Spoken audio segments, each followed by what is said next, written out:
Shankar foundation కంటి ఆసుపత్రిలో operation విఫలమై 16 ఏళ్ల యువతి మరణించిన సంఘటన ఇప్పుడు వెలుగులోకి వచ్చింది. కొంతకాలంగా కొంతమంది ఈ పబ్లిక్ చారిటబుల్ ట్రస్ట్ను కాజేసి అనేక అవినీతి అక్రమాలకు పాల్పడుతున్నారని వార్తలు వస్తున్న విషయం తెలిసిందే.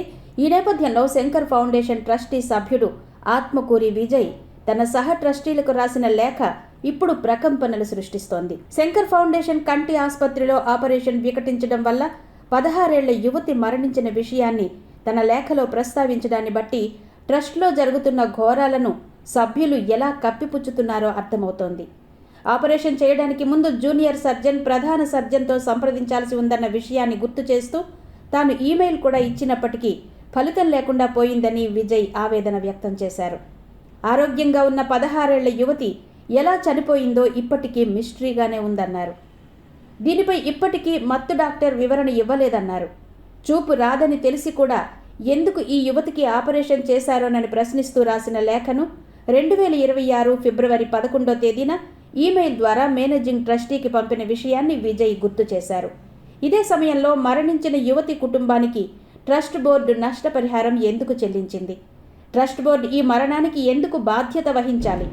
ఆపరేషన్ చేసిన వాళ్లను ఎందుకు బాధ్యుల్ని చెయ్యలేదు అన్న ప్రశ్న ఇందులో దాగి ఉంది. పైగా కంటి ఆపరేషన్ అంటే ప్రాణాలకు ముప్పు కలిగించేది కాదు. అయినా కూడా ఈ యువతి ఎలా మరణించింది? కంటి ఆపరేషన్ కోసం వచ్చిన యువతి ఆపరేషన్ చేస్తుండగా టేబుల్ మీదనే చనిపోయినా ట్రస్ట్ తీసుకోవలసిన చర్యలు తీసుకోలేకపోయిందనే అభిప్రాయాన్ని వ్యక్తం చేశారు. అయితే ఆపరేషన్ వికటించడం వల్ల చనిపోయిన యువతి మరణం గురించి శంకర్ ఫౌండేషన్ ట్రస్టీలు ఎటువంటి వివరణ ఇస్తారో చూడాల్సి ఉంది. శంకర్ ఫౌండేషన్ కంటి ఆసుపత్రి ట్రస్ట్ వ్యవస్థాపకులు ఆత్మకూరి శంకర్రావు, ఆత్మకూరి యశోదల నిర్వహణలో ప్రపంచ ప్రఖ్యాతి పొందింది. 2005 మార్చి 9వ తేదీన బ్రిటిష్ మాజీ ప్రధాని జాన్ మేయర్ శంకర్ ఫౌండేషన్ కంటి ఆసుపత్రిని చూడడానికి స్వయంగా భారతదేశం వచ్చారంటే దీని ఖ్యాతిని ఊహించుకోవచ్చు.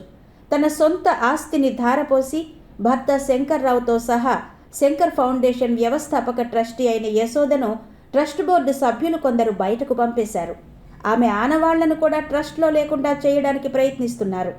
ఒక్క రూపాయి కూడా ట్రస్ట్కి విరాళం ఇవ్వని వాళ్ళు ఇప్పుడు ట్రస్ట్లో అరాచకాలు సృష్టిస్తున్నట్టు ఆరోపణలు వస్తున్నాయి. ఇప్పుడు ట్రస్టీ విజయ్ రాసిన లేఖతో శంకర్ ఫౌండేషన్లో జరుగుతున్న అక్రమాలు బయటపడుతున్నాయి.